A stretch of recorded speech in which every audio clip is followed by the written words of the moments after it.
আমাদের জীবনটাই এমন, সুখ দুঃখ মিলেই সবটা। এই হাসছি তো এই কান্না করছি, এই কান্না করছি তো এই হাসছি। সুখের পরে দুঃখ, দুঃখের পরে সুখ, সুখ দুঃখ মিলে আমাদের জীবন। আজ যে মানুষটা আপনাকে কষ্ট দিয়েছে, কাঁদিয়েছে, অবহেলা করেছে, তাদের জন্য নিজেকে দুমড়ে মুচড়ে ঘরের এক কোণে কখনোই পড়ে থেকে নিজেকে অসহায় দাবি করবেন না। যে আপনাকে বুঝিনি সে তো আপনার যোগ্যই ছিল না। আপনার যোগ্যতা তো আপনি নিজেই। মনে রাখ, ভালো মানুষেরা দিন শেষে কষ্ট পায় বেশি। আল্লাহ তো নিজেই তাদের পরীক্ষা করে বারবার, বিপদ দিয়ে, কষ্ট দিয়ে। শুধু ধৈর্য রাখবেন, নিজের প্রতি আস্থা রাখবেন, আত্মবিশ্বাস রাখবেন, সফলতা একদিন আসবেই ইনশাআল্লাহ। কেউ আমার কথাগুলো সিরিয়াসলি ভাবে নিবেন না, নিজের গায়েও টানবেন না। জাস্ট ইচ্ছা হলো দেখে কয়েকটা কথা বললাম, কেমন হয়েছে অবশ্যই জানাবেন। আর আমার পরার হিজাবটা পেয়ে যাবেন সালমা সামিয়া কালেকশনে। যাদের ভালো লাগবে অবশ্যই ইনবক্স করবেন আপুর পেজে।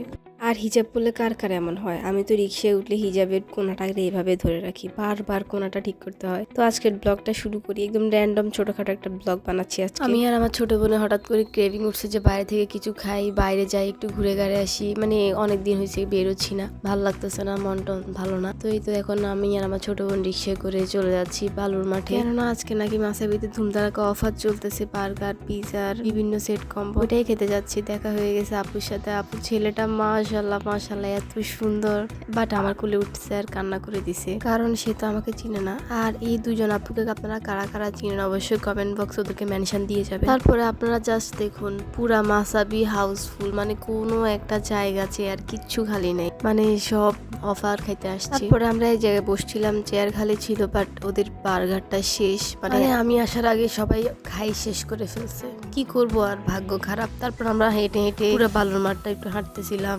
টাইম কাটাচ্ছিলাম। তারপর আর কি করার, কিছু তো একটা খাওয়া লাগবে। তারপর আমরা ফুচকা 1 প্লেট অর্ডার দিছি। এই তো আমাদের ফুচকা চলে আসছে। ফুচকা না, সরি, ভেলপুরি অর্ডার দিছিলাম। এগুলো ভেলপুরি ছিল।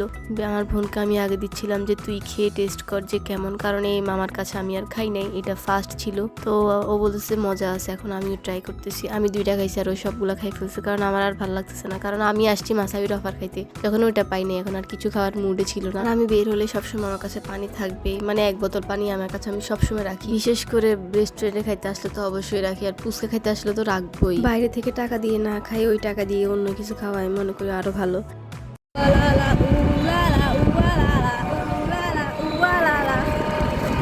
আমি এটা কি গান গাইছি আমি নিজেও জানি না, উলালা উলালা। এখন ভিডিওটা দেখে আমার প্রচুর হাসি আসতেছে। আমরা রিক্সা একটা ধরায় ডাইরেক্ট বাসায় চলে আসতেছি। আর এদিকে বাসায় এসে আমি শুধু আফসোসই করতেছি যে শুধু শুধু গেলাম, 100 টাকা রিক্সা ভাড়া দিয়ে 40 টাকার ভেলপুরি খেয়ে চলে আসছি। মানে এটা কোনো মানে হয়? আমি এটার আফসোসে মরে যাচ্ছি। আর এই তো বাসায় এসে আমি টুকটাক নাস্তা খাচ্ছিলাম। আর আপনাদের আজকের ব্লগটা কেমন লেগেছে অবশ্যই কমেন্ট করে জানাবেন। খারাপ লাগলেও কমেন্ট করবেন, ভালো লাগলেও কমেন্ট করবেন। ভিডিওতে কোনো ভুল থাকলেও আমাকে কমেন্ট করে দেখিয়ে দিবেন, জানিয়ে দিবেন, আমি শুধরানোর ট্রাই করবো। আজকের ভিডিও পর্যন্ত, সবাইকে আল্লাহ হাফেজ।